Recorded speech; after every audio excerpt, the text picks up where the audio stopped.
Baik, Assalamualaikum warahmatullahi wabarakatuh. Selamat siang kepada Anda semuanya. Kembali lagi pada mata kuliah kecakapan antarpersonal. Pada materi kali ini kita akan membahas tentang penyelesaian konflik, di mana pada pertemuan sebelumnya kita sudah mempelajari tentang manajemen konflik. Nah, ini adalah materi kelanjutan dari manajemen konflik, yaitu penyelesaian konflik. Langkah-langkah yang harus dilakukan sebelum penyelesaian konflik adalah: yang pertama, usahakan memperoleh semua fakta mengenai keluhan itu atau konflik yang terjadi pada saat itu. Yang kedua, usahakan memperoleh dari kedua belah pihak supaya dalam penanganan kasus atau konflik kita memiliki informasi yang lebih tepat dan benar.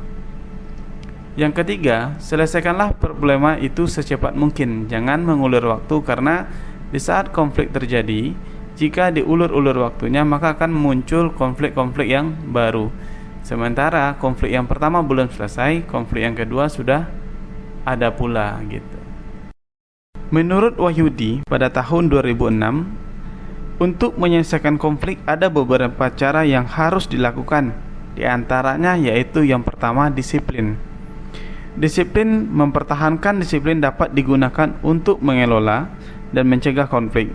Seseorang harus mengetahui dan memahami peraturan yang ada dalam organisasi, apakah itu dalam perusahaan, apakah itu di kampus dan lain-lainnya. Jika belum jelas, maka harus mencari bantuan untuk memahami peraturan-peraturan yang berlaku. Yang kedua, pertimbangan. Ketiga, komunikasi. Suatu komunikasi yang baik akan menciptakan lingkungan yang kondusif. Suatu upaya yang dapat dilakukan manajer untuk menghindari konflik adalah dengan menerapkan komunikasi yang efektif dalam kegiatan sehari-hari, yang akhirnya dapat dijadikan sebagai satu cara hidup. Yang keempat, mendengarkan secara aktif. Mendengarkan secara aktif merupakan hal penting dalam mengelola konflik. Untuk memastikan bahwa penerimaan seseorang telah memiliki pemahaman yang benar, mereka dapat merumuskan kembali seseorang dengan tanda bahwa mereka telah mendengarkannya. Sedangkan dalam penanganan konflik ada 5 tindakan yang dapat kita lakukan. Di antaranya, 1. Berkompetisi. Tindakan ini dilakukan jika kita mencoba memaksakan kepentingan sendiri di atas kepentingan pihak lain. Pilihan tindakan ini bisa sukses dilakukan jika situasi saat itu membutuhkan keputusan yang cepat. Kepentingan salah satu pihak lebih utama dan pilihan kita sangat vital. Hanya perlu diperhatikan situasi menang atau kalah akan terjadi di sini. Pihak yang kalah akan merasa dirugikan dan dapat menjadi konflik yang berkepanjangan. Tindakan ini bisa dilakukan dalam hubungan atasan dengan bawahan, di mana atasan menempatkan kepentingan organisasi di atas kepentingan bawahan. Yang kedua, menghindari konflik. Tindakan ini dilakukan jika salah satu pihak menghindari dari situasi tersebut secara fisik ataupun psikologis. Sifat tindakan ini hanyalah menunda konflik yang terjadi. Situasi menang kalah terjadi lagi di sini. Menghindari konflik bisa dilakukan jika masing-masing pihak mencoba untuk mendinginkan suasana, membekukan konflik untuk sementara.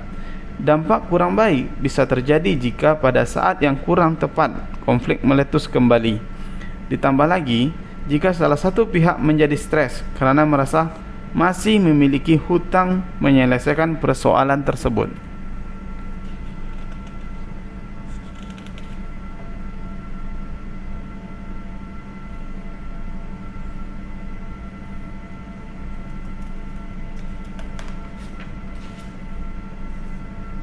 Yang ketiga, akomodasi, yaitu jika kita mengalah dan mengorbankan beberapa kepentingan sendiri agar pihak lain mendapat keuntungan dari situasi konflik tersebut. Disebut juga sebagai self-sacrificing behavior. Hal ini dilakukan jika kita merasa bahwa kepentingan pihak lain lebih utama atau kita ingin tetap menjaga hubungan baik dengan pihak tersebut. Pertimbangan antara kepentingan pribadi dan hubungan baik menjadi hal yang utama di sini. Yang keempat, kompromi. Tindakan ini dapat dilakukan jika kedua belah pihak merasa bahwa kedua hal tersebut sama-sama penting dan hubungan baik menjadi yang utama. Masing-masing pihak akan mengorbankan sebagian kepentingannya untuk mendapatkan situasi menang-menang atau disebut juga dengan win-win solution. Yang kelima, berkolaborasi, yaitu menciptakan situasi menang dan menang dengan saling bekerja sama. Cara mengatasi konflik juga dapat dilakukan melalui hal-hal berikut ini. Yang pertama, rujuk. Rujuk merupakan suatu usaha pendekatan dan hasrat untuk kerjasama dan menjalin hubungan yang lebih baik demi kepentingan bersama. Yang kedua, persuasi, yaitu usaha mengubah posisi pihak lain dengan menunjukkan kerugian yang mungkin timbul dengan bukti faktual serta dengan menunjukkan bahwa usul kita menguntungkan dan konsisten dengan norma dan standar keadilan yang berlaku. Yang ketiga, tawar-menawar, yaitu suatu penyelesaian yang dapat diterima kedua belah pihak dengan saling mempertukarkan konsesi yang dapat diterima. Dalam hal ini dapat digunakan komunikasi tidak langsung tanpa mengemukakan janji secara eksplisit. Yang keempat, pemecahan masalah terpadu. Usaha menyelesaikan masalah dengan memadukan kebutuhan kedua pihak. Proses pertukaran informasi, fakta, perasaan, dan kebutuhan berlangsung secara terbuka dan jujur, menimbulkan rasa saling percaya dengan merumuskan alternatif pemecahan secara bersama dengan keuntungan yang berimbang bagi kedua belah pihak. Kelima, penarikan diri. Suatu penyelesaian masalah yaitu salah satu atau kedua belah pihak menarik diri dari hubungan. Cara ini efektif apabila dalam tugas kedua belah pihak tidak perlu berinteraksi dan tidak efektif apabila tugas saling bergantung satu sama lain. Yang keenam, pemaksaan dan penekanan. Cara ini memaksa dan menekan pihak lain agar menyerah. Akan lebih efektif bila salah satu pihak mempunyai wewenang formal atas pihak lain, seperti atasan dengan bawahan. Apabila tidak terdapat perbedaan wewenang, dapat dipergunakan ancaman atau bentuk-bentuk intimidasi lainnya.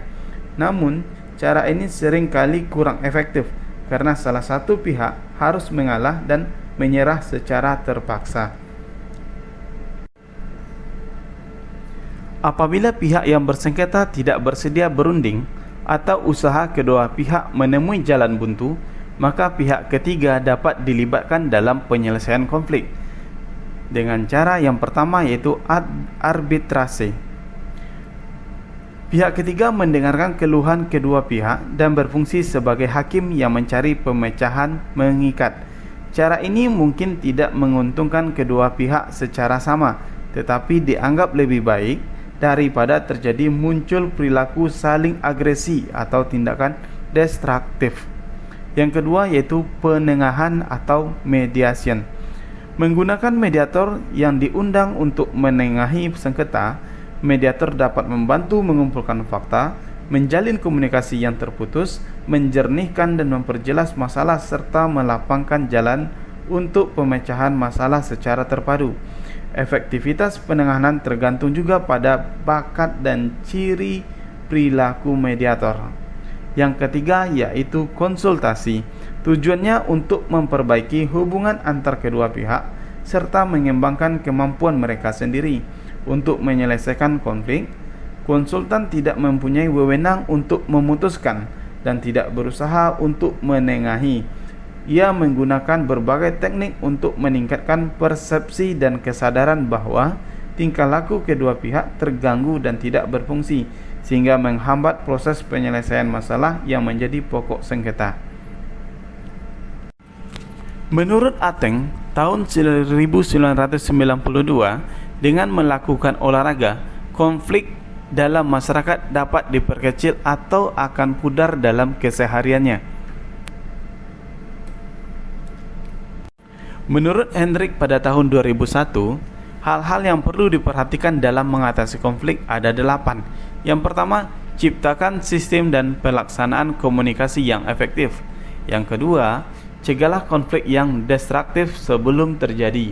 Ketiga, tetapkan peraturan dan prosedur yang baku, terutama yang menyangkut hak karyawan. Yang keempat, atasan mempunyai peranan penting dalam menyelesaikan konflik yang muncul. Yang kelima, ciptakanlah iklim dan suasana kerja yang harmonis.